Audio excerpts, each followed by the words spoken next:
கடவுளின் பெயராலே இந்த ஆராதனை வேளையை ஆசீர்வதித்து ஆரம்பம் செய்வோம்.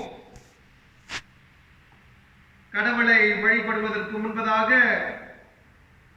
சற்று நேரம் அமைதியாக அமர்ந்திருந்து அமைதிக்குள் அடங்கியிருக்கின்ற கடவுளுடைய தூய பிரசனத்தை அமைதியில் உணர முயற்சி எடுப்போம்.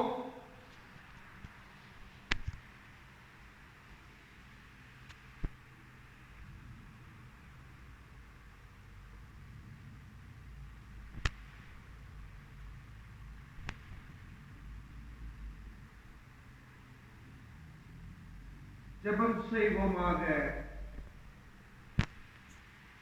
அன்பு நிறைந்த சமாதானத்தின் கடவுளே, எல்லா நன்மைகளுக்கும் ஆசீர்வாதங்களுக்கும் அன்புக்கும் சமாதானத்திற்கும் நீங்கள் மட்டும்தான் ஊற்று காரணராக இருந்து இந்நாள் வரை அனைவரையும் ஆசீர்வதித்து செயல்பட்டிருக்கின்றீர்கள். உமக்கு கோடான கோடி நன்றி. அன்புள்ள கடவுளே, உங்களுடைய பிள்ளைகளாக நாங்கள் கூடியிருக்கின்றோம். நீங்கள் செய்திருக்கின்ற அனைத்து நன்மைகளையும்,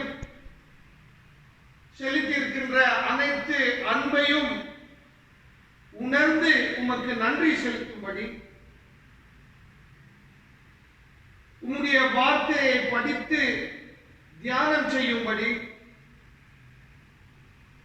உம்முடைய ஞானத்தை ஆசீர்வாதமாக பெற்றுக் கொள்ளும்படி, இந்த ஆராதனை வேளை அனைவருக்கும் ஆசீர்வாதமாக இருக்கும்படி, மீட்பராக பிறந்து மீட்பராக செயல்பட்ட மீட்பராண்டவராகிய இயேசு கிறிஸ்துவின் நாமத்தில் மன்றாடுகின்றோம். ஆமென்.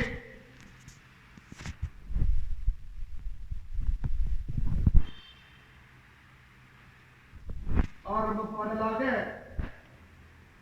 பாமாலைகளிலிருந்து 9வது பாமாலையை எல்லோரும் இணைந்து பாடுவோம்.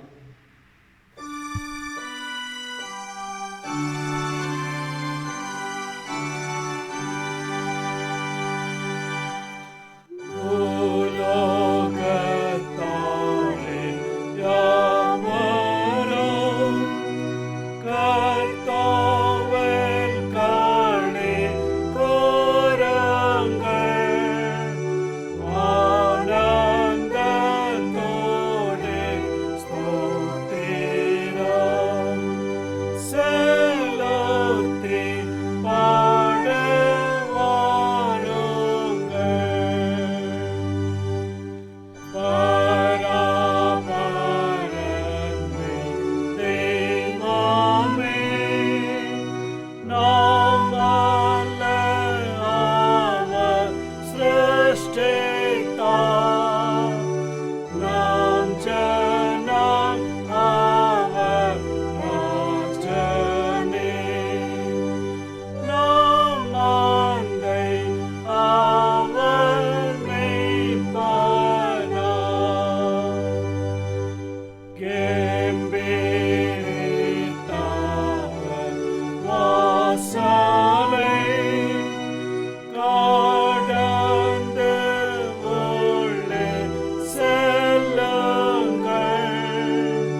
உங்களையும் ஆண்டவராகிய இயேசு கிறிஸ்துவின் நாமத்தில் இந்த வழிபாடில் பங்காக இருக்கும்படி கேட்டுக்கொள்கின்றேன்.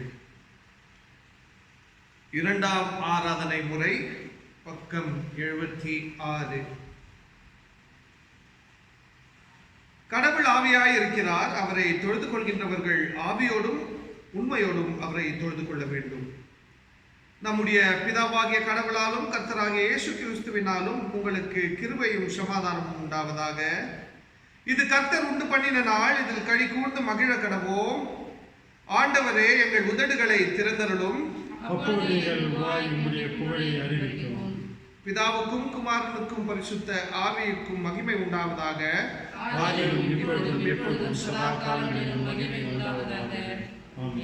திரியேக கடவுளை போற்றுவோம்.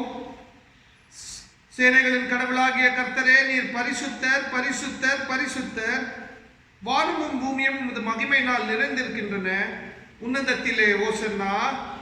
கர்த்தரின் நாமத்தினாலே வந்தவரும் வருவருமானவர் ஸ்தோத்திரிக்கப்பட்டவர். உன்னதத்திலே ஓசன்னா. கடவுளே, நீர் பரிசுத்தர். கடவுளே, நீர் பரிசுத்தர். சர்வ வல்லவரே, நீர் பரிசுத்தர். சர்வ வல்லவரே, நீர் பரிசுத்தர். சாவாமையுடையவரே, நீர் பரிசுத்தர். சாவாமையுடையவரே, நீர் பரிசுத்தர். ஆண்டவரே, எங்களுக்காக சிலுவையில் அறை உண்ட எங்கள் மீட்பரே, எங்கள் மேல் கிருபையாயிரும். ஆண்டவரே, எங்களுக்காக சிலுவையில் அறை உண்ட எங்கள் மீட்பரே, எங்கள் மேல் கிருபையாயிரும். பரிசுத்த ஆவியாகிய ஆண்டவரே, எங்கள் மேல் கிருபையாயிரும். பரிசுத்த ஆவியாகிய ஆண்டவரே, எங்கள் மேல் கிருபையாயிரும். ஆண்டவரே, எங்கள் ஜெபங்களையும் இந்த ஆராதனை வேளையும் ஏற்றுக்கொண்டு எங்கள் மேல் கிருபையாயிரும். ஆண்டவரே, எங்கள் மேல் மனதுருகி எங்கள் மேல் கிருபையாயிரும். பாவ மன்னிப்புக்காக கடவுளை நோக்கி மன்றாடுவோம். நமக்கு பாவம் இல்லை என்போமானால் நம்மை நாமே வஞ்சிக்கிறவர்களாகவும், நமக்குள் உண்மை இல்லை. நமது பாவங்களை அறிக்கையிட்டால் பாவங்களை நமக்கு மன்னித்து எவ்வித அநீதமும் நீங்க நம்மை சுத்திகரிப்பதற்கு அவர் நம்பத்தக்கதவரும் நீதியும் உள்ளவர். நான் எழுந்து என் தகப்பனிடத்திற்கு போய், தகப்பனே, பரத்துக்கு விரோதமாகவும் உமது பார்வையிலும் நான் பாவம் செய்தேன். இனி உம்முடைய மகன் என்று சொல்வதற்கு நான் பாத்திரன் அல்ல. உம்முடைய கூலிக்காரர்களில் ஒருவனாக என்னை வைத்துக் கொள்ளும் என்பேன். கடவுளுடைய ராஜ்யம் சமீபத்திருக்கின்றது.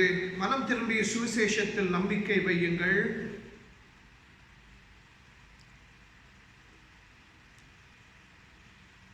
நாம் அமைதியில் நம்மை நாமே சோதனை செய்வோமாக.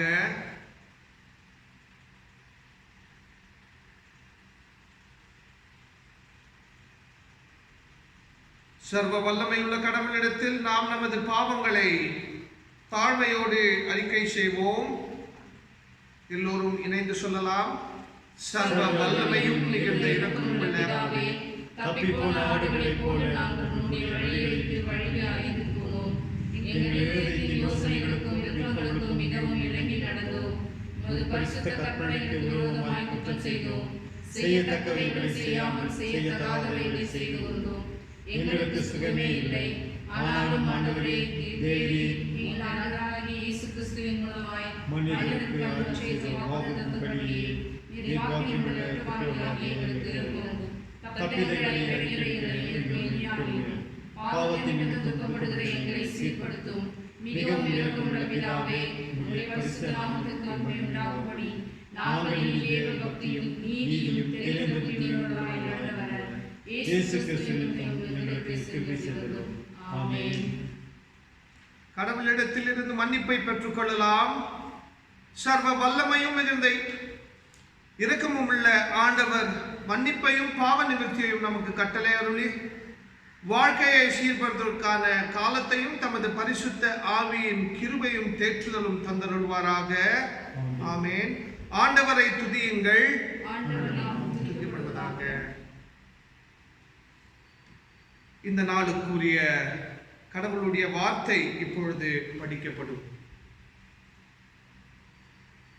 The first Bible reading is taken from Exodus chapter 14 verse 10 to 20. ஃபாரோன் சமீபித்து வருகிற போது இஸ்ரவேல் புத்திரர் தங்கள் கண்களை ஏறெடுத்து பார்த்தார். எகிப்தியர் தங்களுக்கு பின் வருகிறதைக் கண்டு மிகவும் பயந்தார்கள். அப்பொழுது இஸ்ரவேல் புத்திரர் கர்த்தரை நோக்கி கூப்பிட்டார்கள். அப்பொழுது மோசே ஜனங்களை நோக்கி, பயப்படாதீர்கள், நீங்கள் நின்று கொண்டு இன்றைக்கு கர்த்தர் உங்களுக்கு செய்யும் இரட்சிப்பை பாருங்கள். இன்றைக்கு நீங்கள் காணும் எகிப்தியரை இனி என்றைக்கும் காண மாட்டீர்கள். கர்த்தர் உங்களுக்காக யுத்தம் பண்ணுவார், நீங்கள் சும்மா இருப்பீர்கள் என்றார். அப்பொழுது கர்த்தர் மோசேயை நோக்கி, நீ என்னிடத்தில் முறையிடுகிறது என்ன? புறப்பட்டு போங்கள் என்று இஸ்ரவேல் புத்திரருக்கு சொல்லு. நீ உன் காலை ஓங்கி உன் கையை சமுத்திரத்தின் மேல் நீட்டி சமுத்திரத்தை பிளந்துவிடு. அப்பொழுது இஸ்ரவேல் புத்திரர் சமுத்திரத்தின் நடுவே வெட்டாந்தரையில் நடந்து போவார்கள். எகிப்தியர் உங்களை பின்தொடர்ந்து வரும்படி நான் அவர்கள் இருதயத்தை கடினப்படுத்தி பார்வோனாலும் அவன் ரதங்கள் குதிரை வீரர் முதலாகிய அவனுடைய எல்லா இராணுவத்தாலும் மகிமைப்படுவேன். இப்படி நான் பார்வோனாலும் அவன் ரதங்களாலும் அவன் குதிரை வீரர்களாலும் மகிமைப்படும்போது நானே கர்த்தர் என்பதை எகிப்தியர் அறிவார்கள் என்றார். அப்பொழுது இஸ்ரவேலின் சேனைக்கு முன்னாக நடந்த தேவதூதன் ஆனவர் விலகி அவர்களுக்கு பின்னாக நடந்தார். அவர்களுக்கு முன்னிருந்த மேக ஸ்தம்பம் விலகி அவர்களுக்கு பின்னே நின்றது. அது எகிப்தியரின் சேனையும் இஸ்ரவேலின் சேனையும் முழுவதுமாய் ஒன்றோடு ஒன்று சேராதபடி அவைகள் நடுவில் வந்தது. எகிப்தியருக்கு அது மேகமும் அந்தகாரமுமாய் இருந்தது, இஸ்ரவேலுக்கோ அது இரவை வெளிச்சமாக்கிற்று. Here ends the Bible reading. Praise the Lord.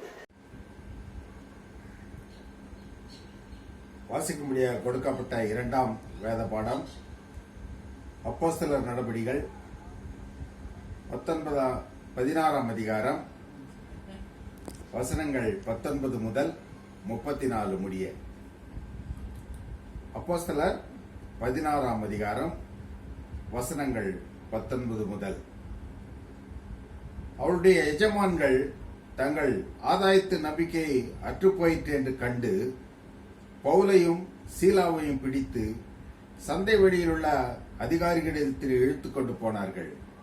அவர்களை அதிகாரிகளிடத்தில் ஒப்புவித்து, யூதர்களாகிய இந்த மனுஷர் நம்முடைய பட்டணத்தில் கலகம் பண்ணி ரோமராகிய நாம் ஏற்றுக்கொள்ளவும் அனுசரிக்கவும் தகாத முறைமைகளை போதிக்கிறார்கள் என்றார்கள்.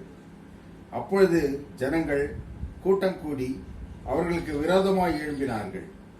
அதிகாரிகள் அவர்கள் வஸ்திரங்களை கிழித்து போடவும் அவர்களை அடிக்கவும் சொல்லி அவர்களை அங்கே அடித்த பின்பு சிறைச்சாலையிலே வைத்து அவர்களை பத்திரமாய் காக்கும்படி சிறைச்சாலைக்காரனுக்கு கட்டளையிட்டார்கள்.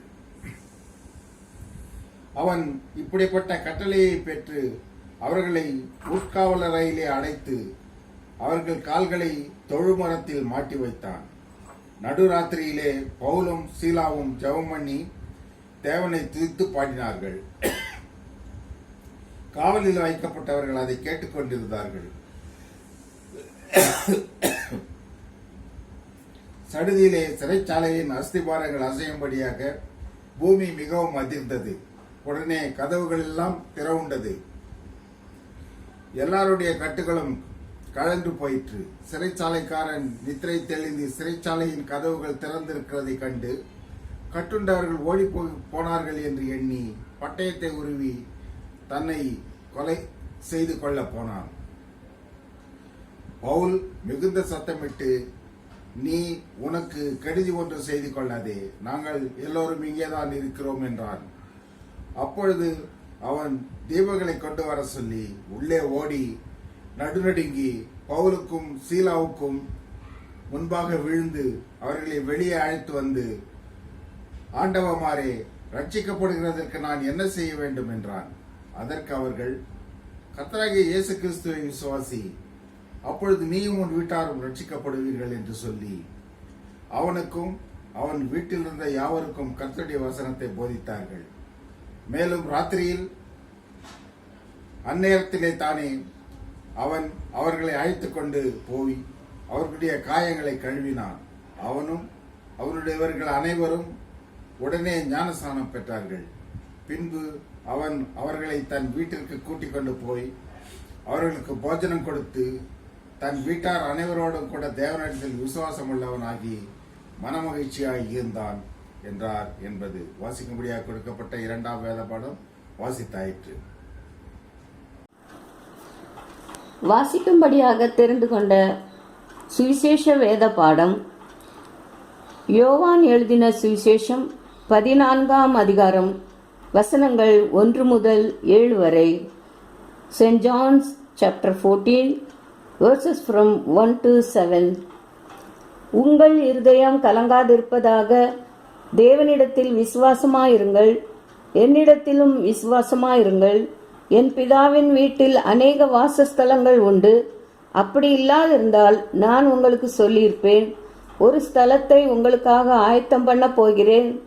நான் போய் உங்களுக்காக ஸ்தலத்தை ஆயத்தம் பண்ணின பின்பு நான் இருக்கிற இடத்திலே நீங்களும் இருக்கும்படி நான் மறுபடியும் வந்து உங்களை என்னிடத்தில் சேர்த்து கொள்வேன். நான் போகிற இடத்தை அறிந்திருக்கிறீர்கள், வழியையும் அறிந்திருக்கிறீர்கள் என்றார். தோமா அவரை நோக்கி, ஆண்டவரே, நீர் போகிற இடத்தை அறியோமே, வழியை நாங்கள் எப்படி அறிவோம் என்றான். அதற்கு இயேசு, நானே வழியும் சத்தியமும் ஜீவனுமாய் இருக்கிறேன். என்னாலே அல்லாமல் வேறு ஒருவனும் பிதாவினிடத்தில் வரான். என்னை அறிந்தீர்களானால் என் பிதாவையும் அறிந்திருப்பீர்கள். இது முதல் நீங்கள் அவரை அறிந்தும் அவரை கண்டும் இருக்கிறீர்கள் என்றார். வாசிக்கும்படியாக தெரிந்து கொண்ட சுவிசேஷ பாடம் வாசித்தாயிற்று. ஜெபம் செய்வோம்.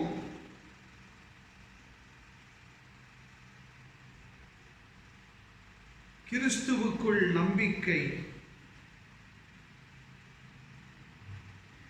அது ஒரு தனித்துவ அனுபவம், தனித்துவ வழி. இதை நாங்கள் உம்முடைய வார்த்தை நிமித்தம் தியானிக்க இருக்கின்றோம். அன்புள்ள கடவுளே, இந்த தியானத்தின் நிமித்தம் நாங்கள் யாவரும் உம்முடைய ஞானத்திற்குள் நாங்கள் களி கூர்ந்து மகிழ்ந்து அதை உள்வாங்கி அதை ஆசீர்வாதமாக ஏற்றுக்கொண்டு இந்த உலகத்தில் இந்த உண்மையை நாங்கள் பிரதிபலிக்க கிருபையாக வழிநடத்துங்கள். மீட்பரானவராகிய இயேசு கிறிஸ்துவின் நாமத்தில் மன்றாடுகின்றோம் அன்புள்ள கடவுளே, ஆமென். பிரியமானவர்களே, இன்னைக்கு நமக்கு கொடுத்திருக்கின்ற தலைப்பு என்னவென்றால் பிலீவிங் இன் கிரைஸ்ட் த வே. கிறிஸ்துவுக்குள் நம்பிக்கை, அந்த நம்பிக்கை மட்டும்தான் ஒரே வழி.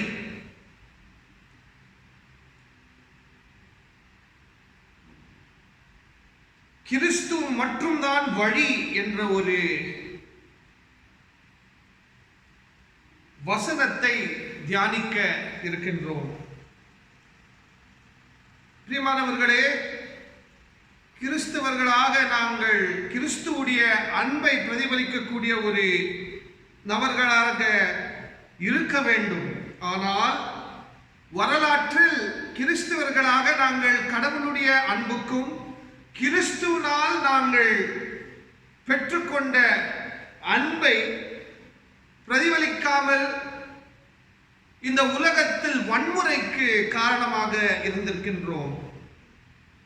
கிறிஸ்து இயேசுவானவர் ஒரே வழி என்ற ஒரு கற்பித்தலை நாங்கள் மிகவும் குறைவாக புரிந்து கொண்டு அந்த குறைவு நிமித்தம் இந்த உலகத்தில் ஈடுபட்டிருக்கின்றோம். மற்ற சமயத்தினரை நாங்கள் மிகவும் குறைவாக பார்த்திருக்கின்றோம். மற்ற இனத்தாரையும் மிகவும் குறைவாக பார்த்திருக்கின்றோம். இந்த தனி வழி என்ற ஒரு கருத்து கிறிஸ்து கிறிஸ்தவர்களாக இருக்கிறவர்களுக்கும் மற்றும் மற்ற சமயத்தினருக்கும் சம்பந்தப்பட்ட ஒரு விஷயமாக மட்டுமில்லாமல் கிறிஸ்தவர்களுக்குள் இந்த ஒரு விஷயம் இருக்கின்றது. நான் நம்புகிற கிறிஸ்து மட்டும்தான் வழி, என்னுடைய நம்பிக்கை மட்டும்தான் நம்பிக்கை, என்னுடைய பக்தி முறை மட்டும்தான் பக்தி முறை என்ற ஒரு குறைவான கற்பித்தலுக்குள் நாங்கள் பல பேர் வேரூன்றி ஊறி அதை செயல்பட்டிருக்கின்றோம். ஆனால் இன்னைக்கு நாங்கள் இந்த ஒரு வார்த்தையை ஒரு புதிய முறையில் பார்க்க இருக்கின்றோம். கிறிஸ்துவுக்குள் நம்பிக்கை, கிறிஸ்து மட்டும்தான் ஒரே வழி என்ற ஒரு சொல், என்ற ஒரு கற்பித்தல் ஆதி கிறிஸ்துவர்களுக்கு என்னவாய் இருந்தது என்ற ஒரு கேள்வியை நாங்கள் எழுப்பி அதை நாங்கள் புரிந்து கொள்வது மிகவும் முக்கியம். ஒரு தனிப்பட்ட கூட்டத்துக்கு, அதாவது யூத சமுதாயத்தில் ஒரு குறிப்பிட்ட யூதர்கள் மற்ற ஒரு குறிப்பிட்ட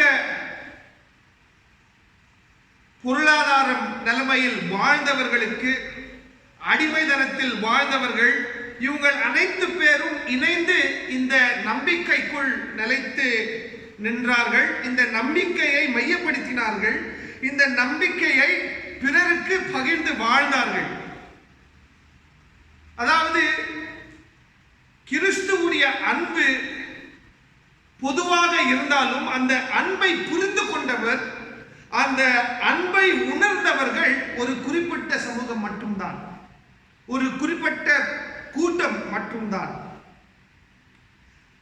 பிரபலமாக இந்த ஒரு கூட்டம் பாதிக்கப்பட்ட ஒரு நிலைமையில் இருந்தவர்கள், காசு பணம் இல்லாமல், வீடு வாசல் இல்லாமல், ஆதிக்கத்தினால் பாதிக்கப்பட்டவர்கள் இவங்கள் மட்டும்தான். இவங்களோடு இணைந்த மற்ற கூட்டத்துக்கு சார்ந்தவர்கள் யார் என்று பார்ப்போமானால், லெப்ரசி, பெண்கள், பிள்ளைகள், கண் பார்வை இல்லாமல் இருக்கக்கூடியவர்கள், அதைப்போல் உடல் ரீதியாக பாதிக்கப்பட்டவர்கள், இவர்கள் அனைத்து பேரும் மட்டும்தான் கிறிஸ்துவுடைய அன்பை புரிந்து கொண்டவர்களாக இருந்தார்கள். இவங்கள் அனைத்து பேரும் இணைந்துதான் இந்த உலகத்துக்கு கிறிஸ்து மட்டும்தான் வழி என்று சொன்னார்கள். ஏனெனில் அந்த ஒரு நேரத்து வரைக்கும் இவங்கள் அன்பை உணரவில்லை. அன்பு என்பது இவங்களுடைய வாழ்க்கையில் பங்காக இருக்கவில்லை. வெறுப்பு மட்டும்தான் இவங்களுடைய வாழ்க்கையில் பங்காக இருந்தது. ஒடுக்கப்பட்ட ஒரு நிலைமைதான் இவங்களுடைய வாழ்க்கை வரலாற்றில் உண்மையாக இருந்தது. ஆனால் இயேசுவின் நிமித்தம் இவங்கள் அனைத்து பேரும் அன்பை உணர்ந்தார்கள், அன்பை புரிந்து கொண்டார்கள், கடவுளுடைய நியாயத்தை இந்த அன்புக்குள் பார்த்தார்கள். ஆகையினால் மட்டும்தான் இந்த கூட்டம் தைரியமாக கிறிஸ்து மட்டும்தான் வழி என்று சொன்னார்கள். இதை நாங்கள் மறுக்கக்கூடாது. அது ஒரு தனித்துவ அனுபவம். அந்த தனித்துவ அனுபவத்தின் நிமித்தம் இவங்கள் உறுதியாக சொல்லக்கூடிய ஒரு நிலைமையில் இருந்தார்கள். அவங்கள் மையப்படுத்தாமல் கிறிஸ்துவுடைய அன்பை மையப்படுத்த இந்த ஒரு சொல்லை அவங்கள் சொன்னார்கள்.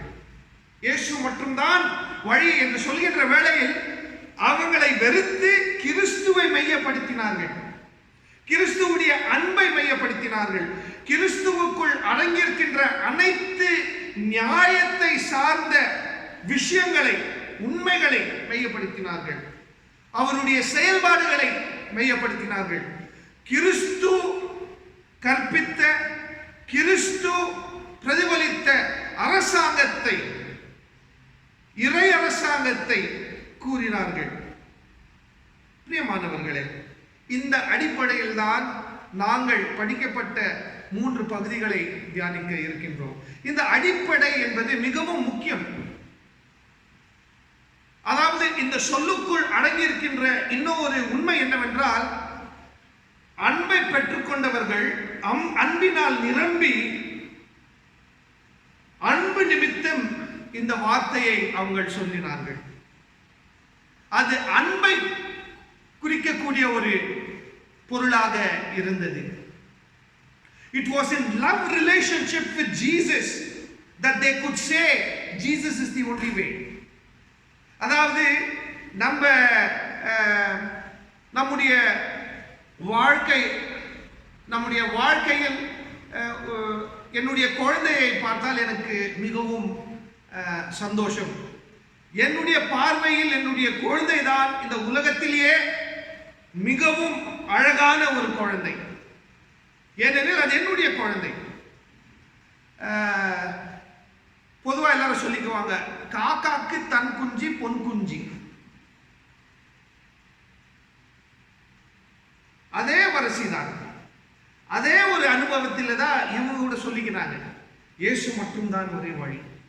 ஏன்னா எந்த வழியும் இவங்களுக்கு விடுதலையை கொடுக்கவில்லை, வேற எந்த ஒரு வழியும் இவங்களுக்கு மனசுக்கு சமாதானத்தை கொடுக்கவில்லை, அன்பை கொடுக்கவில்லை, நியாயத்தை கொடுக்கவில்லை. ஆகையினால் தான் இவங்கள் அந்த அன்பில் ஊறி அந்த அன்பின் நிமித்தம் இயேசு மட்டும்தான் என்று சொன்னார்கள். அதே போலதான் மற்ற சமயத்தினருக்கு அவங்களுடைய நம்பிக்கை, அவங்களுடைய விசுவாசம் பிரியமான ஒரு விஷயம். அதை நாங்கள் குறைவாக சொல்ல முடியாது.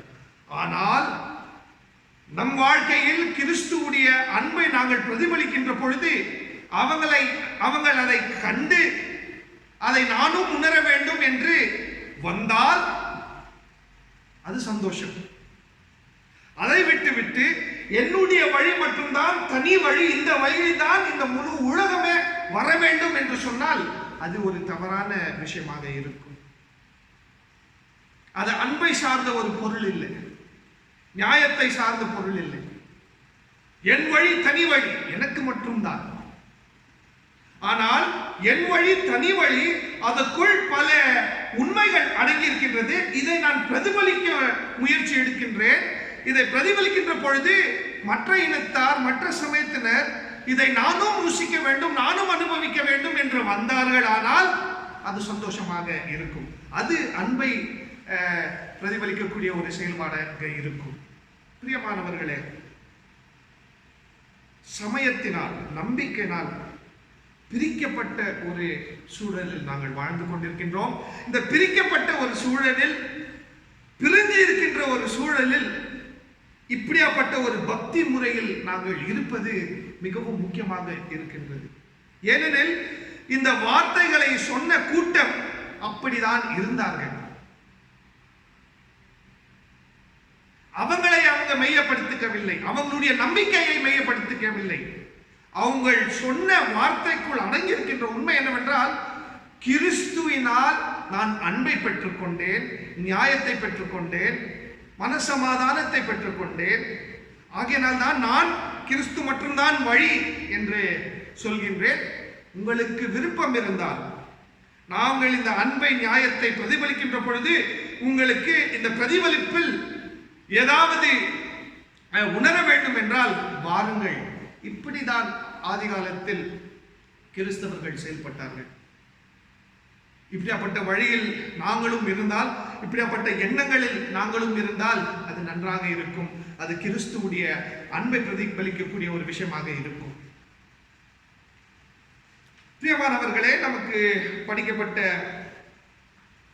முதலாம் கடவுளுடைய வார்த்தை யாத்ராகமம் 14வது அதிகாரம் வசனங்கள் 10 தொடங்கி 20 வரைக்கும்.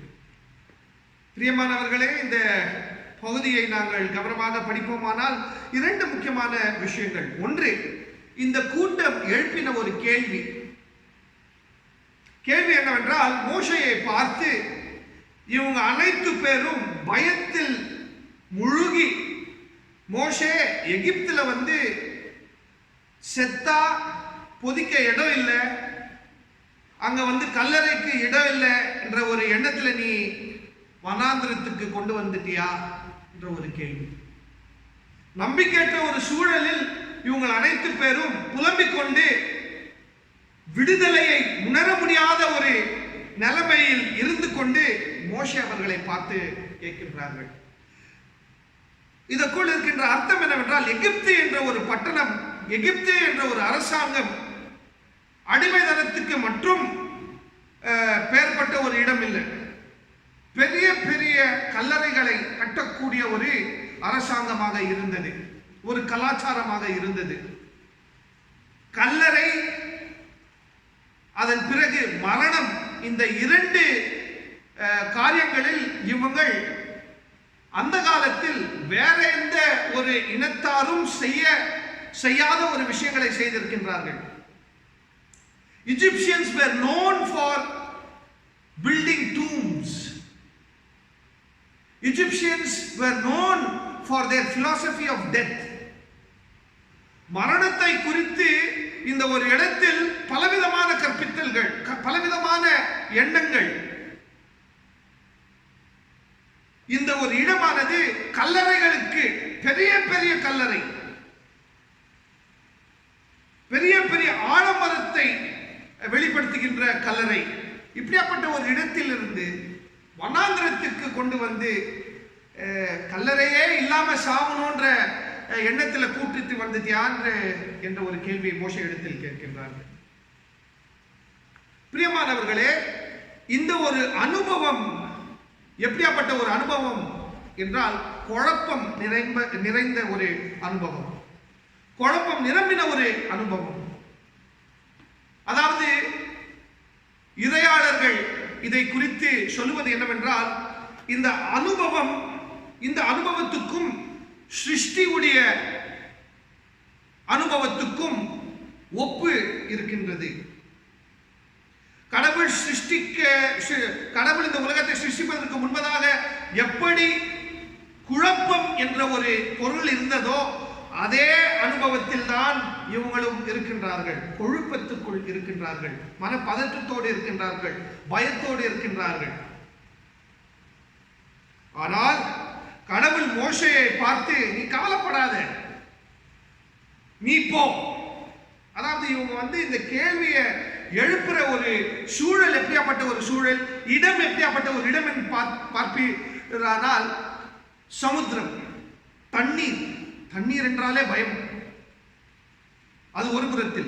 இன்னொரு புறத்தில் அது வாழ்வுக்கு காரணமாக கூட இருக்கின்றது. ஒரு தாயுடைய கருவுக்குள் எப்படி தண்ணீர் என்பது மிகவும் முக்கியமான ஒரு பொருளோ, அதை போலதான் இவங்களும் அந்த புதிய பிறப்புக்குள் பிரவேசம் செய்யக்கூடிய ஒரு அனுபவத்தில் இருந்தார்கள்.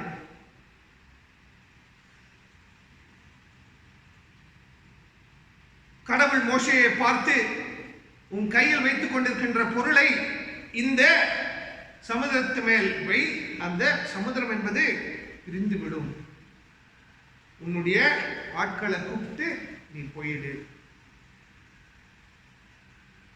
பிரியமானவர்களே, இந்த அனுபவம் எப்படியாப்பட்ட அனுபவம் என்றால், ஞானஸ்தானத்துக்குரிய ஒரு அனுபவமும் கூட. அடிமைதனத்தில் இருந்து விடுதலை சார்ந்த ஒரு வாழ்வுக்குள் நிலைத்து நிற்க ஞானத்தில் முழுங்குவதுதான் இந்த ஒரு அனுபவம். இது ஒரு புதிய சிருஷ்டிக்குரிய ஒரு அனுபவம். கடவுள் இந்த முழு கூட்டத்தை ஒரு புதிய உருவாக்குதலுக்குள் ஆசீர்வதித்து செயல்பட இருக்கின்றார்கள். எகிப்து ராஜா மற்றும் அனைத்து அரசாங்கங்கள் இவங்களை அடிமை செய்யக்கூடிய ஒரு எண்ணம். ஆனால் யாஹ்வே என்ற ஒரு கடவுள் இவங்களை அடிமைதனத்தில் இருந்து மீட்புக்கு, விடுதலைக்குள் இவங்கள் வாழ வேண்டும் என்ற ஒரு செயல்பாடு. அடிமைதனத்தில் இருந்து விடுதலைக்கு செல்லுவதுதான். அதாவது ஒரு குழந்தை தாயுடைய கருவிலிருந்து எப்படி இந்த உலகத்துக்கு வருகின்றதோ அதை போல்தான் இந்த ஒரு அனுபவமும் கூட. புதிய சிருஷ்டி, புதிய இனம். இது எப்படியாப்பட்ட ஒரு இனம்? ஒடுக்கப்பட்ட அனைத்து பேர்களுக்கும் ஒரு ஆசீர்வாதம். எப்படியாப்பட்ட ஆசீர்வாதம்? விடுதலை சார்ந்த ஆசீர்வாதம். இதற்கு மேல் நீங்கள் யாவரும் அடிமைதனத்துக்குள் இருக்க தேவையில்லை. நீங்கள் மீட்பை உணர்ந்தவர்களாக, நீங்கள் அனைத்து பேரும் சுதந்திரத்துக்குள் வாழக்கூடியவர்களாக இருக்க வேண்டும் என்ற ஒரு செயல்பாடுதான். இந்த ஒரு வழி, தனி வழி. எப்படி இந்த ஒரு வழி தனி வழி? ஏனெனில் இது விடுதலை சார்ந்த ஒரு வழி. இரண்டாவதாக, அப்போஸ்தலர்கள் 16வது அதிகாரம் 19 34 வரைக்கும். அப்போஸ்தலர்கள் 16வது வசனம் 19 தொடங்கி 34 வரைக்கும். அதாவது இந்த ஒரு பகுதியை கவனமாக பார்ப்போமானால், பவுல் அவர்களும் சிலாஸ் அவர்களும் ரோமபுரத்தில் கடவுளுடைய நியாயத்தை மையப்படுத்துகிற, கடவுளுடைய விடுதலையை மையப்படுத்துகிற ஒரு செயலில் ஈடுபடுவதை நாங்கள் பார்க்கின்றோம். அதாவது ஒரு குறிப்பிட்ட பெண்ணை வைத்துக்கொண்டு பல பேர் இந்த பெண்ணை பொருளாக வைத்துக்கொண்டு லாபத்தை அனுபவிக்கக்கூடிய ஒரு நிலைமையில் இருந்தார்கள். இந்த ஒரு பெண்ணுக்கு தனித்துவ ஆசீர்வாதம் இருந்தது. இந்த பெண் முன்கூட்டியே எல்லா காரியங்களை குறித்தும் எண்ண முடியும், சொல்ல முடியும். இந்த பெண்ணுக்குள் ஏதோ ஒரு மர்மம் இருந்தது. அதை வைத்துக்கொண்டு இந்த பெண்ணை அடிமைதனத்தில் வைத்து ஒரு குறிப்பிட்ட கூட்டம் லாபத்தை அனுபவித்தது. ஆனால் பவுல் மற்றும் சீலஸ் கிறிஸ்துவை உணர்ந்தவர்களாக, கிறிஸ்துவுடைய அன்பை பிரதிபலிக்கக்கூடியவர்களாக, கடவுளுடைய நியாயத்தை பிரதிபலிக்கக்கூடியவராக இவங்கள் செயல்படுகின்ற வேளையில் இந்த ஒரு குறிப்பிட்ட பெண்ணை இவங்கள் காப்பாற்றுகின்றார்கள். இவங்கள் இந்த பெண்ணுக்கு விடுதலையை கட்டளையிடுகின்ற பொழுது இந்த பெண்ணை வைத்துக் கொண்டிருக்கின்ற கூட்டம் அரசாங்கத்துக்கு போய் இவங்க 2 பேரையும் நீங்கள் சிறைக்குள் வைக்க வேண்டும், ஏனெனில் ரோமபுர அதிகாரத்துக்கு, ரோமபுர செயல்பாடுக்கு எதிர்ப்பாக இவங்கள் செயல்பட்டுக் கொண்டிருக்கிறார்கள், இவங்களை சிறைக்குள் வைக்க வேண்டும். அதாவது பாருங்க, இவங்களுடைய செயல்பாடு அரசாங்கத்துக்கு எதிர்ப்பாக இருந்தது.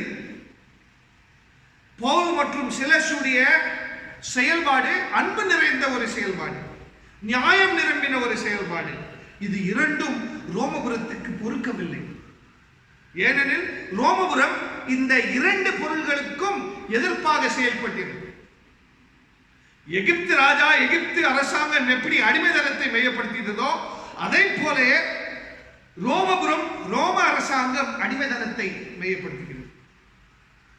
அடிமைதனத்தில் இருந்து மீட்பை கொடுக்கக்கூடிய அன்பையும் நியாயத்தையும் பவுலவர்களும் சிலசவர்களும் பிரதிபலிக்க இருக்கின்றார்கள். இதை பொறுக்க முடியாமல் இவங்க 2 பேரையும் சிறையில் அடைக்க முயற்சி எடுக்கின்றார்கள். ஆனால் சிறைக்குள் நடந்தது ஒரு எதிர்பார்க்க முடியாத ஒரு காட்சி. பவுலும் மற்றும் பவுலுடைய நண்பர் சிலஸ் 2 பேரும் கிறிஸ்துவுடைய சீடர்களாக சிறைக்குள் இருந்தார்கள். சிறைக்குள் இவங்கள் கவலையாக, ஒரு மனக்கவலையோடு, துக்கத்தோடு இருக்கவில்லை. அதாவது இவங்களுக்குள் இருக்கக்கூடிய ஒரு விஷயம் என்னவென்றால், மீட்பை கண்டவர்களுக்கு எந்த ஒரு சிறை, எந்த ஒரு குறிப்பிட்ட இடமும் அவங்களை குறைவாக வைக்க முடியாது. ஏனெனில் இவங்கள் 2 பேரும் அன்பை உணர்ந்தவர்கள், நியாயத்தை உணர்ந்தவர்கள். இவங்கள் வாழக்கூடிய எப்படியாப்பட்ட ஒரு சூழலிலும் அன்பை மையப்படுத்துவார்கள், நியாயத்தை மையப்படுத்துவார்கள். இந்த உலகம் இந்த உலகம் கொடுக்க முடியாத சந்தோஷத்தை உணர்ந்தவர்கள் இவர்கள். கடினமான சூழல்களிலும் கூட இவங்க 2 பேர் சந்தோஷமாக பாடல்களை பாடி இருக்க முடியும். ஆகையினால்தான் பவுல் அவர்கள் சொல்கின்றார்கள், சந்தோஷமாய் இருங்கள், எப்பொழுதும் சந்தோஷமாய் இருங்கள், சந்தோஷமாக இருக்க வேண்டும். ஏனெனில் கிறிஸ்துவுடைய அனுபவம் அப்படியாப்பட்ட ஒரு அனுபவம். இப்படியாப்பட்ட ஒரு அனுபவத்தில் இவங்க 2 பேரும் சிறைக்குள் இருக்கின்றார்கள், சந்தோஷமாக பாடல்களை பாடிக்கொண்டிருக்கின்றார்கள். அப்பொழுது திடீரென்ற ஒரு அனுபவம். இவங்களுடைய கை காலெல்லாம் அந்த சங்கிலியினால் கட்டப்பட்ட இருந்தது. இது அனைத்தும் ஒடிஞ்சு போனது. எப்படி கிறிஸ்துவுடைய கல்லறைக்கு முன்பதாக இருந்த அந்த பெரிய பாறைக்கல் ஒடிந்ததோ, கிறிஸ்து எப்படி உயிர்த்தெழுந்தாரோ, எப்படி அந்த பெரிய சமுத்திரம் 2ஆக பிரிந்ததோ, யாக்கோபு இரவில் கடவுளோடு எப்படி போராடி அவன் இஸ்ரவேல் என்று பெயர் பெற்றுக்கொண்டானோ, பவுலும் சிலசும் கூட கடவுளுடைய இரக்கத்தையும் கடவுளுடைய நியாயத்தையும் கடவுளுடைய அன்பையும் ஒரு விசேஷ விதத்தில் இவங்கள் பெற்றுக்கொள்கின்றார்கள். சிறை உடைந்து போனது. இதை பார்த்த ரோம அதிகாரிகள், ரோமபுரத்தின் போர் வீராளிகள் பயப்பட்டு அவங்களையே கொல்லக்கூடிய ஒரு முயற்சி. அப்போ பவுல் அவர்கள் இவங்க கிட்ட போய் இயேசு வந்து பிடிக்கப்பட்ட ஒரு நிலைமையில் பேதுரு எப்படி போய் ஒரு ரோம அதிகாரியுடைய காதை வெட்டுறாங்களோ, அதுக்கு பிறகு எப்படி இயேசு போய் அதை தொட்டு குணப்படுத்துறாரோ, அதே போலதான் பவுலும் கூட பவுலும் செலசும் கூட அந்த ஒரு குறிப்பிட்ட நபர் பட்டை எடுத்துக்கொண்டு அவனை கொலை செய்யக்கூடிய ஒரு நிலைமையில் அவனை போய் தடுத்து அன்பை பிரசாதித்தார்கள், அன்பை பிரதிபலித்தார்கள். நீ கவலைப்பட தேவையில்லை. பிரியமானவர்களே, இந்த செயல் நிமித்தம் நாங்கள் உணர்வது என்னவென்றால், அந்த இடத்தில் ஒரு புதிய புரட்சியை அனைத்து பேரும் கண்டார்கள். அனைத்து பேரும் கடவுளுடைய ஆவியை உணர்ந்தார்கள், மீட்பின் ஆவியை உணர்ந்தார்கள். அனைத்து பேரும் கிறிஸ்தவர்களாக மாறிவிட்டார்கள். நாங்களும் கடவுளுடைய அன்புக்குள் சமாதானத்துக்குள் நிலைத்து நின்று இந்த உலகத்தில் செயல்பட்டால் கண்டிப்பாக அந்த இடத்தை கடவுள் ஆசீர்வதிப்பார். எதிர்பார்க்க முடியாத நன்மைகளை நாங்களும் பார்க்கும்படி, நாங்கள் அதுக்கு காரணமாக இருக்கும்படி கடவுள் செயல்படுவார். மூன்றாவதாக, யோவான் அவர்கள் எழுதின நூல் 14ஆம் அதிகாரம் வசனங்கள் 1 தொடங்கி 7 வரைக்கும். யோவான் 14 வசனங்கள் 1 தொடங்கி 7 வரைக்கும். இந்த குறிப்பிட்ட பகுதியில் ஆண்டவராகிய இயேசு கிறிஸ்து நானே வழி, நானே உயிர், நானே உண்மை, இதை சொல்வதற்கு முன்பதாக தன்னுடைய சீடர்களை பார்த்து, தன்னை சார்ந்து வாழக்கூடியவர்களை பார்த்து என்ன சொல்றாங்கன்னு பார்த்தீங்கன்னா, உங்களுக்கு முன்பதாக நான் போவேன், உங்களுக்காக ஒரு இடத்தை தயார் செய்வேன் என்ற ஒரு வாக்குறுதியை ஆண்டவராகிய இயேசு கிறிஸ்து சொல்கின்றார்கள். இது எப்படியாப்பட்ட ஒரு வாக்குறுதி? அதாவது இதுக்குள் இருக்கின்ற ஒரு குழப்பம் என்னவென்றால், ஆண்டவராகிய இயேசு கிறிஸ்து நமக்கு முன்பதாக பரலோகத்தில் போய் அங்கே எல்லோருக்கும் ஒரு ஒரு குறிப்பிட்ட இடத்தை தயார் செய்வாங்க என்ற ஒரு கற்பித்தல். அதாவது இந்த ஒரு வசனம் பரலோகத்தையும் நரகத்தையும் மையப்படுத்தக்கூடிய ஒரு வசனமாக பல பேர் பேசியிருக்கிறார்கள். ஆனால் இந்த வசனம் இப்படியாப்பட்ட கற்பித்தலுக்கு ஒப்பாய் இருக்க முடியாது. ஏனெனில் இதற்குள் அடங்கியிருக்கின்ற இறையல் என்பது இதையும் தாண்டி இருக்கின்ற ஒரு விஷயம், மிகவும் ஆழமான ஒரு கருத்து. என்னவென்றால்,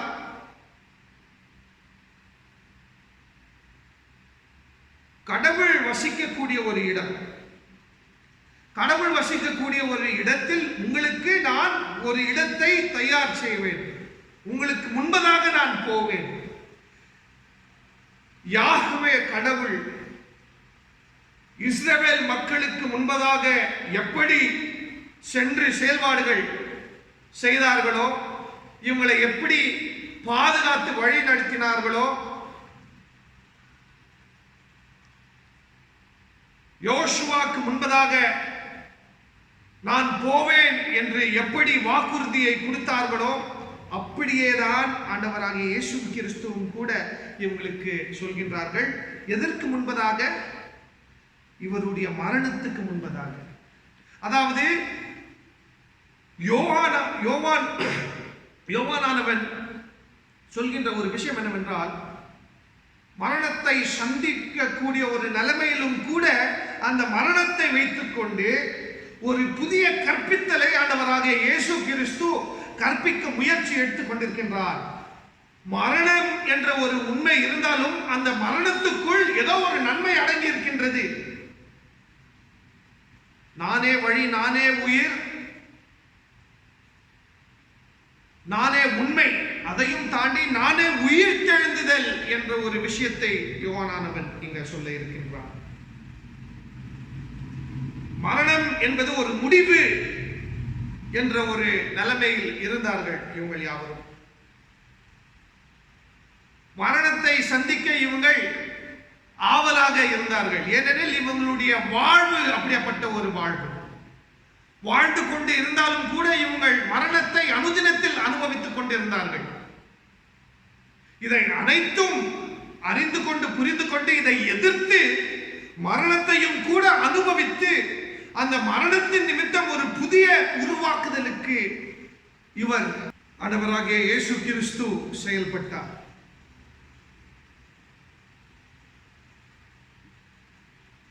இதுக்கு மேல நீங்க பயப்பட வேணாம். இதுக்கு மேல் நீங்கள் உறுதியாக வாழ முடியும். இந்த உலகமானது கடவுளுடைய ஒரு இடம். இந்த முழு சிருஷ்டியை கடவுள் வசிக்கக்கூடிய ஒரு இடம். இந்த ஒரு இடத்தில் உங்களை நான் கடவுளுடைய பிள்ளைகளாக இருக்கும்படி செய்வேன். அதுதான் சொல்ல இருக்கின்றோம். மரணத்தை சார்ந்த அனுபவங்கள் இருந்தாலும் கூட உங்களுக்குன்னு ஒரு தனித்துவ ஒரு இடம் இருக்கும். உங்களுக்குன்னு ஒரு தனித்துவ அனுபவம் இருக்கும். இதை வைத்துக் கொண்டு கடவுள் ஒரு மிக பெரிய எதிர்பார்க்க முடியாத ஒரு புரட்சியை செய்ய இருக்கின்றார். அதுக்கு நீங்கள் தயாராக இருக்க வேண்டும். என்னை நம்புங்கள். இதை செய்யக்கூடிய நான் மட்டும்தான் வழி, நான் மட்டும்தான் உயிர், நான் மட்டும்தான் உண்மை. ஆண்டவராகிய இயேசு கிறிஸ்துவுடைய கற்பித்தல்களில் ஒரு முக்கியமான கற்பித்தல் என்னவென்றால், மரணம் என்பது ஒரு முடிவு இல்லை. மரணம் என்பது ஒரு புதிய அனுபவம். மரணம் என்பது நிரந்தர வாழ்வுக்கு அடிப்படை. மரணம் என்பது எதுவும் செய்ய முடியாது. இதுக்கு மேல பயந்து வாழாதீங்க, இதுக்கு மேல தைரியமா இருங்க. இதைதான் ஆண்டவராகிய இயேசு கிறிஸ்து சொன்னார்கள். பிரியமானவர்களே, மிகவும் முக்கியமாக 6ஆம் வசனத்தையும் 7ஆம் வசனத்தையும் படிப்போமானால், கடவுளை அதாவது பிதாவை நெருங்குவதற்கு காரணம் இயேசு மட்டும்தான். இயேசுவை நீங்கள் அறிந்து கொண்டு புரிந்து கொண்டு உணர்ந்தால், கடவுளை அறிந்து கொண்டு புரிந்து கொண்டு உணர்ந்தவர்களாக இருப்பீர் என்று ஆண்டவராகிய இயேசு கிறிஸ்து சொல்கின்றார். அதாவது இயேசு மற்றும் இயேசுவுடைய பிதா, கடவுள் என்று அழைக்கப்பட்ட ஒரு பொருள், இவங்க 2 பேரும் தான் விடுதலை சார்ந்த ஆட்கள், விடுதலை சார்ந்த பொருட்கள், விடுதலை சார்ந்த வழி. இந்த உலகத்தில் இருக்கக்கூடிய அனைத்து பேரும், இந்த உலகத்தை மையப்படுத்தக்கூடியவர்கள், இந்த உலகத்தின் அரசாங்கங்களை மையப்படுத்தக்கூடியவர்கள், இந்த உலகத்தின் போக்குகளை மையப்படுத்தக்கூடியவர்கள் அனைத்து பேரும் மரணத்துக்கு காரணமாய் இருப்பார்கள். இவங்களை நீங்கள் கீழ்ப்படியாமல் இருந்தால் நீங்கள் பயத்தில் இருப்பீர்கள். கீழ்ப்படியாமல் இருந்தால் நீங்கள் மரணத்தை உணர்வீர்கள். ஆனால் என்னை நம்பினால் மரணத்தையும் தாண்டி, பயத்தையும் தாண்டி, அடிமைத்தனத்தை தாண்டி விடுதலைக்குள் நிலைத்து நிற்பீர்கள். ஆகையினால் தான் நான் மட்டும்தான் வழி, நான் மட்டும்தான் உயிர், நான் மட்டும்தான் உண்மை. ஏனெனில் இந்த வழி, இந்த உண்மை, இந்த உயிரானது மரணத்தையும் சந்தித்தது. அடிமைத்தனத்தினால் துன்பத்தை உணர்ந்தது. அடிமைத்தனத்தினால் வன்முறையை உணர்ந்தது. அடிமைத்தனத்தில் இருக்கக்கூடியவர்கள் என்னெல்லாம் இந்த உலகத்தில் பார்த்தாங்களோ இது அனைத்தையும் உணர்ந்த ஒரு உடல் தான் இது. இந்த உடல் நிமித்தம் உங்களுக்கு வாழ்வு மட்டும் இல்லாமல் வாழ்வுக்குள் முழுமை இருக்கின்றது.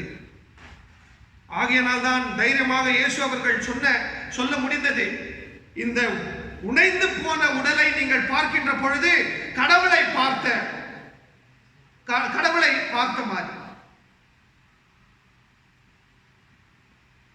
இந்த உடைந்து போன உடலை நீங்கள் அறிந்து கொண்டு உணர்ந்தால் கடவுளை உணர்ந்தது போல்.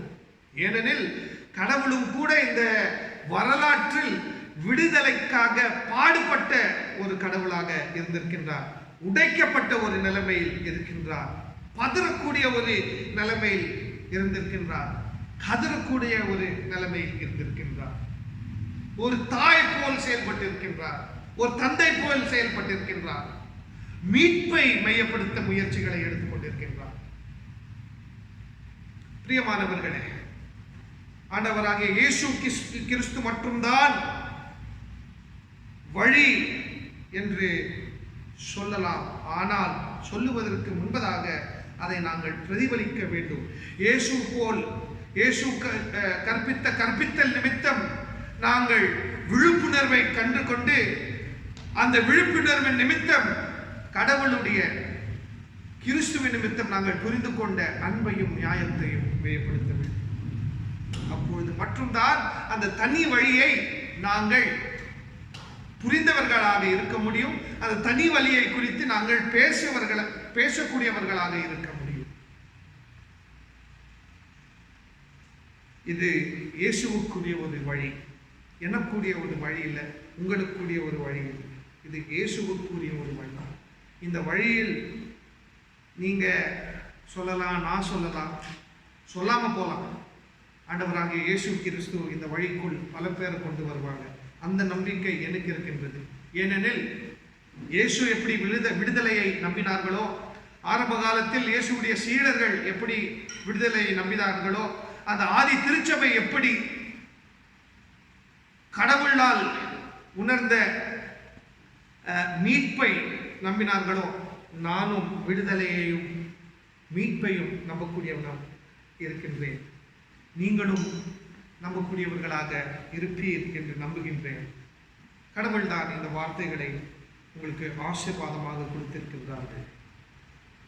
ஜெபிப்போம்.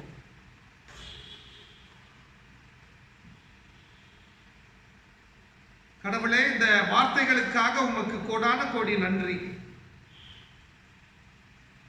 உம்முடைய அன்பையும் உம்முடைய விடுதலை வரலாற்றில் அடங்கியிருக்கின்ற நியாயத்தையும் இந்த உலகம் கொடுக்க முடியாத சமாதானத்தையும் புரிந்து கொண்டோம். இதை ஏற்றுக்கொண்டு உள்வாங்கி மனம் திரும்பி இதை சார்ந்து வாழும்படி நீங்கள் கிருபை செய்யுங்கள், வழி நடத்துங்கள். மீட்பராண்டவராகிய இயேசு கிறிஸ்துவின் இனிய நாமத்தினால் ஆமென். நாம் யாவரும் எழுந்து நின்று அப்போஸ்தல விசுவாச பிரமாணத்தை நாம் இணைந்து சொல்லுவோம். வானத்தையும் பூமியையும் படைத்து சர்வ வல்லமையுள்ள பிதாவாக்கிய தேவனை விசுவாசிக்கிறேன். அவருடைய ஒரே குமாரனாகிய நம்முடைய நாதர் இயேசு கிறிஸ்துவையும் விசுவாசிக்கிறேன். அவர் பரிசுத்த ஆவியினாலே கன்னிமரிடத்தில் உட்பவித்து பிறந்தார். பொந்திய பிலாத்தின் காலத்தில் பாடுபட்டு சிலுவையில் அறையுண்டு மரித்து அடக்கம் பண்ணப்பட்டு பாதாளத்தில் இறங்கினார். மூன்றாம் நாள் மரித்தோரிலிருந்து எழுந்தருளினார். பரமண்டலத்துக்கு ஏறி சர்வ வல்லமையுள்ள பிதாவாகிய தேவனுடைய வலது பார்சத்தில் விற்றிருக்கிறார். அவ்விடத்திலிருந்து உயிருள்ளோரையும் மரித்தோரையும் நியாயந்திருக்க வருவார். பரிசுத்த ஆவியை விசுவாசிக்கிறேன். பொதுவாக இருக்கிற பரிசுத்த சபையும் பரிசுத்தமுடைய ஐக்கியமும் பாவ மன்னிப்பும் சரீர உயிர்த்தெழுதலும் நித்திய ஜீவனம் என்று விசுவாசிக்கிறேன். ஆமேன். ஜெபம் செய்வோம். கர்த்தர் உங்களோடு கூட இருப்பாராக. அவர் உமது ஆவியோடு இருப்பாராக. கர்த்தாவே எங்களுக்கு இரங்கும். கிறிஸ்துவே எங்களுக்கு இரங்கும். கர்த்தாவே எங்களுக்கு இரங்கும். பரமண்டலங்களில் இருக்கிற எங்கள் பிதாவே, உம்முடைய நாமம் பரிசுத்தப்படுவதாக, உம்முடைய ராஜ்யம் வருவதாக, உம்முடைய சித்தம் பரமண்டலத்திலே செய்யப்படுவது போல பூமியிலேயும் செய்யப்படுவதாக. அன்றன்றுள்ள எங்கள் அப்பத்தை எங்களுக்கு இன்று தார். எங்களுக்கு விரோதமாய் குற்றம் செய்கிறவர்களை நாம் மன்னிக்கிறது போல எங்கள் குற்றங்களை மன்னியும். எங்களை சோதனைக்குள் பிரவேசிக்க பண்ணாமல் தீமை நின்று ரட்சித்தீர்களும். ராஜ்யமும் வல்லமையும் மகிமையும் என்றென்றைக்கும் உடையவைகளே. ஆமேன். ஆண்டவரே, உமது இரக்கத்தை எங்களுக்கு காண்பியும். உம்முடைய ரட்சிப்பை எங்களுக்கு அருள் செய்யும். ஆண்டவரே, எங்களை ஆள்பவர்களை வழிநடத்தும். அவர்களுக்கு வரத்திலிருந்து வரும் ஞானத்தை கொடுத்தருளும். உம்முடைய பணிவிடக்காரருக்கு நீதியை திருப்பியும். நீர் தெரிந்து கொண்ட ஜனத்தை சந்தோஷப்படுத்தும். ஆண்டவரே, உமது ஜனத்தை ரட்சியும். உம்முடைய சுத்தத்தை ஆசீர்வதியும். ஆண்டவரே, எங்கள் காலத்தில் சமாதானத்தை தந்தருளும். தேவரீரே அல்லாமல் உலகத்தை ஆள்பவர் வேறு ஒருவரும் இல்லை. கடவுள் எங்கள் இருதயங்களை சுத்திகரியும். உம்முடைய பரிசுத்த ஆவியை எங்களிடத்திலிருந்து எடுத்துக்கொள்ளாதேயும். ஆமென். பிரியமானவர்களே, கீர்த்தனைகளிலிருந்து 184ஆம் கீர்த்தனையை எல்லோரும் இணைந்து பாடலாம். இந்த வேளையில் உங்களுடைய வீட்டில் இருக்கக்கூடிய உண்டியில் கடவுளுக்கு காணிக்கையை கொடுக்கும்படி கேட்டுக்கொள்கின்றேன்.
தன்னை குளிர பண்ணி அடியேன் கால்களை நீதி என்றும் நேர்த்தியம் பாதையில் அவர் நிமித்தம் நிதமும் சுகமாய் நடத்துகின்றார்.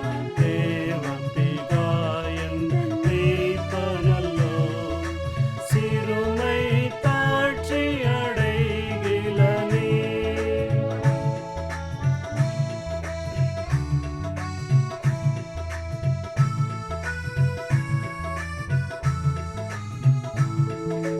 சாலிழல் பள்ள திறங்கிடினோம் சாற்றோம் தீங்கு கண்டஞ்சேனே வானபரன் என்னோடிருப்பார் வளைத்தடியும் கோலுமே தேற்றும். தேவபிதா என் மேய்ப்பனல்லோ சிறுமை தாழ்ச்சி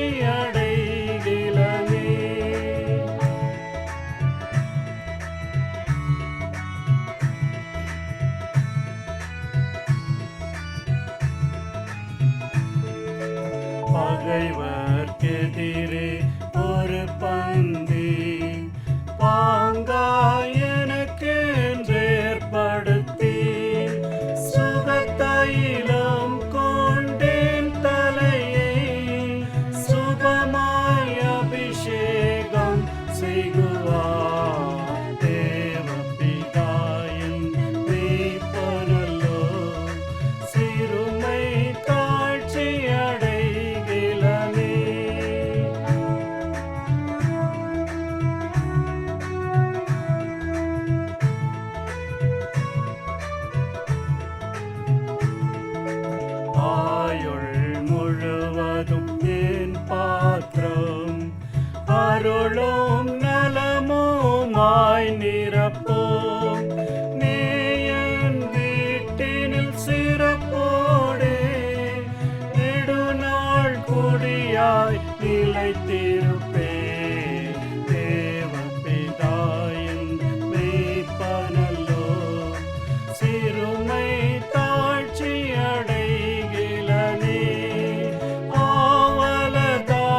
நீர் செய்திருக்கின்ற நன்மைகள் என்பது அநேகம்.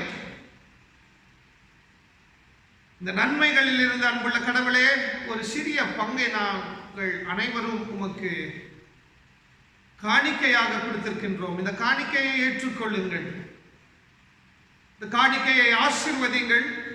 இந்த காணிக்கையானது திருச்சபையுடைய அனைத்து செயல்பாடுகளிலும் மற்றும் இந்த சமூகத்தில் ஊழியத்துக்காகவும் பயனுள்ளதாக இருக்கும்படி கிருபை செய்யுங்கள், வழிநடத்துங்கள். கிறிஸ்து ஆலயத்தின் அனைத்து குடும்பங்களையும் அறிந்திருக்கின்ற கடவுள், கட்டி உருவாக்கின கடவுள், பாதுகாத்து ஆசீர்வதித்திருக்கின்ற கடவுள் நீர். அனைத்து பேரையும் நீங்கள் ஆசீர்வதியுங்கள். உங்களுடைய அன்பையும் சமாதானத்தையும் உணரக்கூடிய அனுபவத்துக்குள் உங்கள் அனைத்து பேரும் இருக்கும்படி கிருபை செய்யுங்கள். இந்த ஒரு நிலைமை மாறும், திரும்பியும் நாங்கள் அன்பை சார்ந்து நியாயத்தை சார்ந்து வாழ முடியும் என்ற ஒரு நம்பிக்கையை அனைத்து பேருக்கும் ஆசீர்வாதமாக தாருங்கள். அன்புள்ள கடவுளே, இந்த ஒரு நேரத்தில் கொரோனா வியாதியினால் பாதிக்கப்பட்டவர்களுக்காக ஜபிக்க இருக்கின்றோம். இந்த வியாதியை குணப்படுத்தும்படி செயல்பட்டுக் கொண்டிருக்கின்ற அனைத்து மருத்துவ போராளிகளுக்காக ஜபிக்க இருக்கின்றோம்.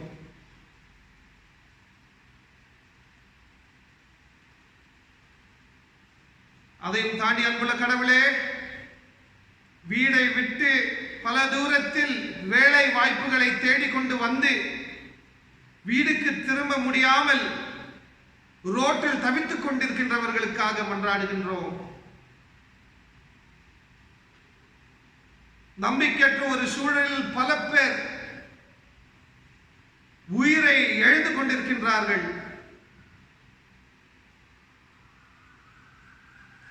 பலவிதமான முயற்சிகள் இருந்தாலும் கூட அநேக பாதிக்கப்பட்ட நிலைமையில் இருக்கக்கூடியவர்களுக்கு இந்த நன்மைகள் சேரவில்லை. அன்புள்ள கடவுளை, உடைய இரக்கத்தோடு நீங்கள் வழிநடத்துங்கள். உங்களுடைய பிள்ளைகளாக நாங்களும் இரக்கத்தோடு, அன்போடு, நியாயத்தோடு செயல்படும்படி கிருபை செய்யுங்கள்.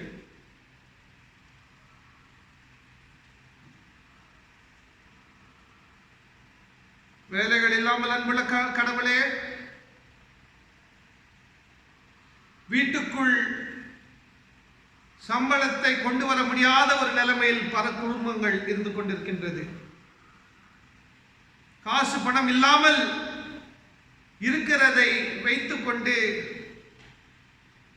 வாழ்க்கையை அனுபவித்துக் கொண்டிருக்கின்றார்கள். அன்புள்ள கடவுளே, நீங்கள் தான் இரக்கமாக செயல்பட வேண்டும். உம்முடைய பிள்ளைகள் அனைத்து பேரையும் அன்புள்ள கடவுளை ஆசீர்வாதமாக, உம்முடைய அன்பின் சமாதானத்தின் சீடர்களாக இந்த உலகத்தில் செயல்படும்படி கிருபை செய்யுங்கள். இந்த உலகத்தின் அனைத்து போக்குகளையும் நீங்கள் அறிந்திருக்கின்றீர்கள்.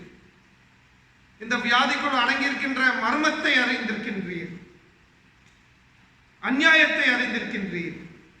நியாயத்தின் கடவுளாக செயல்படும், நியாயத்தின் கடவுளோடு இணைந்திருக்கின்ற திருச்சபையை ஆசீர்வதித்து நியாயத்திற்காக போராடக்கூடிய ஒரு நிலைமையில் வழி நடத்துங்கள்.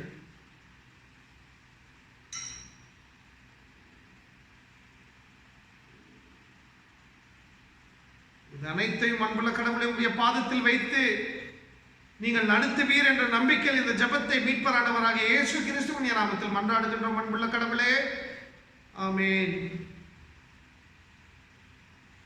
என் ஆத்துமாவே கர்த்தரை ஸ்தோத்திரி, என் முழு உள்ளமே பரிசுத்த நாமத்தை ஸ்தோத்திரி. என் ஆத்துமாவே கர்த்தரை ஸ்தோத்திரி, கடவுள் செய்த அனைத்து நன்மைகளையும் அருவாவே. ஆமென். கடவுளிடத்திலிருந்து ஆசீர்வாதத்தை பெற்றுக்கொள்ளலாம். 3 பேராக இருந்தாலும் ஒன்றாக வசிக்கின்ற திரியேக கடவுளுடைய அன்பும் சமாதானமும் ஐக்கியமும் வழிநடத்துதலும் இப்பொழுதும் எப்பொழுதும் சதா காலங்களிலும் நம் யாவரோடும் நிலைத்திருப்பதாக.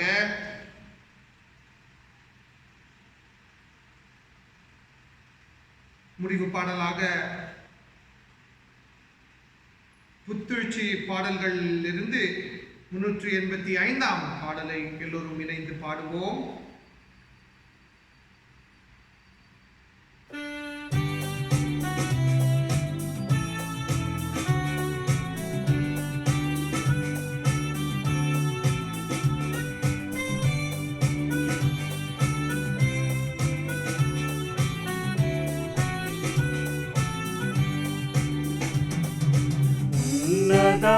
உன்னதமானவரின் உயர் மறைவில் இருக்கிறவர், சர்வ வல்லவரின் நிழலில் தங்குவார், இது பரமசிலாக்கியமே.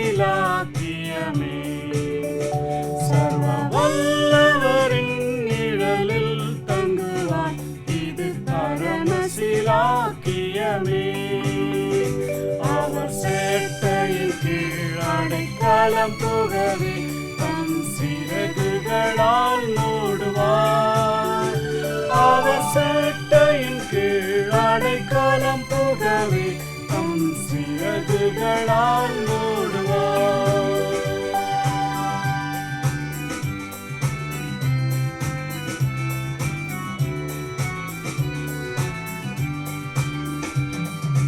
தேவன் அடைக்கலமே, என் கோட்டையும் அருணும் அவர். அவர் சத்தியம் பரிசயம் கேடகமாம், என் நம்பிக்கையும் அவரே. அவர் சத்தியம் பரிசயம் கேடகமாம், என் நம்பிக்கையும் அவரே. அவர் சேட்டையின் கீழ் அடைக்கலம் புகவே தம் சிறகுகளால் மூடுவார்.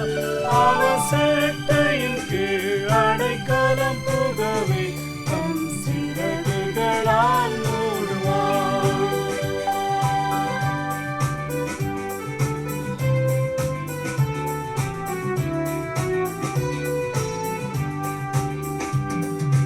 இரவின் பயங்கரத்திற்கோ பகலில் பறக்கும் அம்புக்கும், இருளில் நடமாடும் கொள்ளை நோய்க்கும் நான் பயப்படவே மாட்டேன். இருளில் நடமாடும் கொள்ளை நோய்க்கும் நான் பயப்படவே மாட்டேன். அவர் சேட்டையின் கீழ் அடைக்கலம் புகவே தம் சிறகுகளால் மூடுவார். அவர் சேட்டையின் கீழ் அடைக்கலம் புகவே தம் சிறகுகளால் மூடுவார்.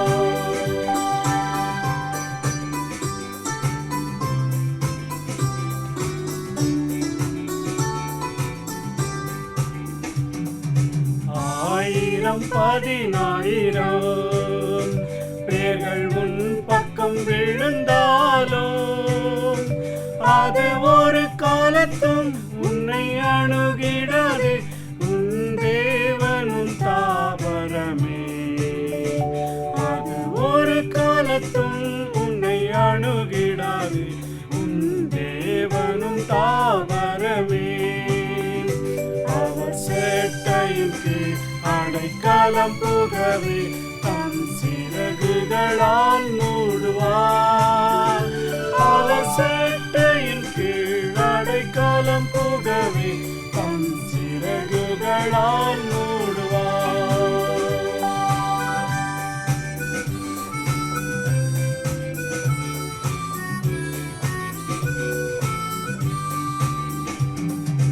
தேவன் உன் அடைக்கலமே, ஒரு பொல்லாப்பும் உன்னை சேருமோ.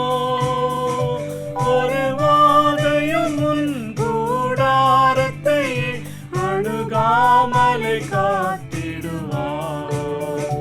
ஒரு வாதையும் உன் கூடாரத்தை அணுகாமலை காத்திடுவார். அவர் சேட்டையின் கீழ் அடைக்கலம் புகவே தம் சிறகுகளால் மூடுவார். அவர் சேட்டையின் கீழ் அடைக்கலம் புகவே தம் சிறகுகளால் மூடுவார்.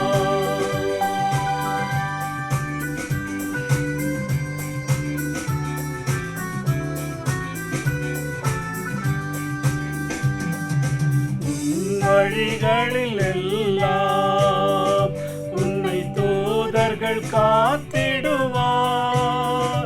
உன் பாதம் கல்லில் இடராதபடி தம் கரங்களில் ஏந்திடுவார். உன் பாதம் கல்லில் இடராதபடி தம் கரங்களில் ஏந்திடுவார். அவர் சேட்டையின் கீழ் அடைக்கலம் புகவே தம் சிறகுகளால் மூடுவார். அவர் சேட்டையின் கீழ் அடைக்கலம் புகவே தம் சிறகுகளால் மூடுவார்.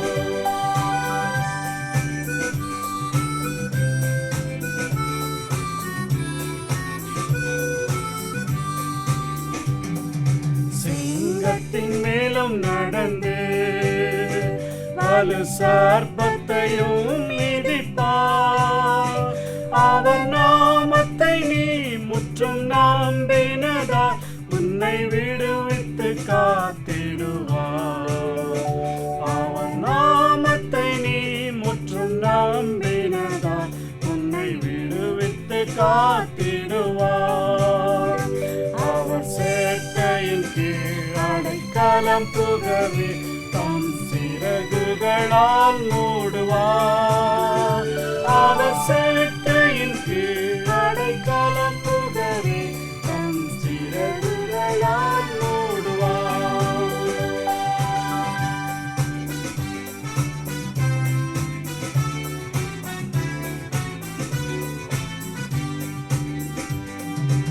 ஆபத்திலும் அவரை நான் நோக்கி கூப்பிடும் வேளையிலும் என்னை தாப்புவித்தே முற்றும் ரட்சிப்பாரே என் ஆத்துமனேசரவர். என்னை தாப்புவித்தே முற்றும் ரட்சிப்பாரே என் ஆத்துமனேசரவர். அவர் சேட்டையின் கீழ் அடைக்கலம் புகவே தம் சிறகுகளால் மூடுவார். அவர் சேட்டையின் கீழ் அடைக்கலம் புகவே தம் சிறகுகளால் மூடுவார். கடவுளுடைய சமாதானத்தோடு அனைத்து பேரும் இந்த வாழ்க்கையில் ஈடுபடுங்கள்.